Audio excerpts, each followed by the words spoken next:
Hello everyone, কেমন আছো তোমরা সবাই? আশা করি ভালো আছো। আর আমি কিন্তু ভীষণ ভালো আছি। তো দেখো, যেহেতু কদিন পর আমি বেড়াতে যাচ্ছি, তো তার জন্য কিন্তু অনেক কিছু শপিং করেছি। আর কী কী শপিং করেছি তোমাদের সাথে সেটা শেয়ার করি। তো প্রথমেই ছিল একটা অফ হোয়াইট আর ব্ল্যাকের মধ্যে একটা বডিকন ছিল, যেটা ছিল খুবই সুন্দর। তারপর এটা আমার মেয়ের জন্য একটা কিছু কিনেছিলাম, যাই হোক এই মুহূর্তে মনে পড়ছে না।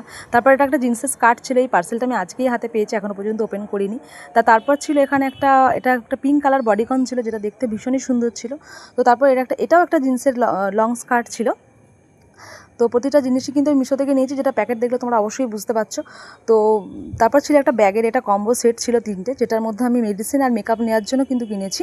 আর ব্যাগটা কিন্তু অসাধারণ ছিল। আর এই দুটো আমি অফলাইন মানে দোকান থেকে নিয়েছি। তো এটা ছিল একটা জিন্সের জ্যাকেট। তো চলো খুলে দেখাই তোমাদেরকে কেমন মানে জিন্সের জ্যাকেটটা কেমন আর কি। তো তারপরে এটা একটা জিন্সের প্যান্ট ছিল, যেটা কোয়ালিটি ভীষণ ভালো ছিল আর দেখতেও তো খুবই সুন্দর। তো তারপর দেখো, সবথেকে পছন্দের জিনিস আমার সানগ্লাস। তো দেখতে খুবই ভালো ছিল সানগ্লাসটা, আর এত সুন্দর দেখতে, দেখো এত কিউট।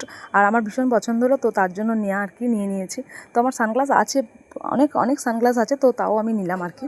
তো কেমন লাগছে অবশ্যই কমেন্টে জানাবে। তারপর এই যে বোতলটা দেখো, আমার মেয়েকে ওর মাসিমণি গিফট করেছে। বোতলটা কিন্তু খুবই সুন্দর ছিল। তো তারপর দেখো কী কী জুতো কিনেছি, তো তোমাদের সাথে সেটা শেয়ার করি। প্রথমেই দেখো, আমার মেয়ের জন্য একটা নিয়েছি সক্স। ওর ছিল বাড়িতে, তো ভালো লাগলো তাই নিলাম। তো তারপর দেখো, এটা আমার মেয়ের জন্য নেওয়া একটা জুতো, রেনবো কালারে, দেখতে খুবই সুন্দর ছিল। তারপর দেখো, এটা আমার জন্য নেওয়া একটা ব্ল্যাক কালার জুতো। তো তারপর ছিল আমার হাজব্যান্ডের জন্য এই জুতোটা নেওয়া হয়েছিল। তো কেমন লেগেছে অবশ্যই কিন্তু কমেন্ট করে জানাবে।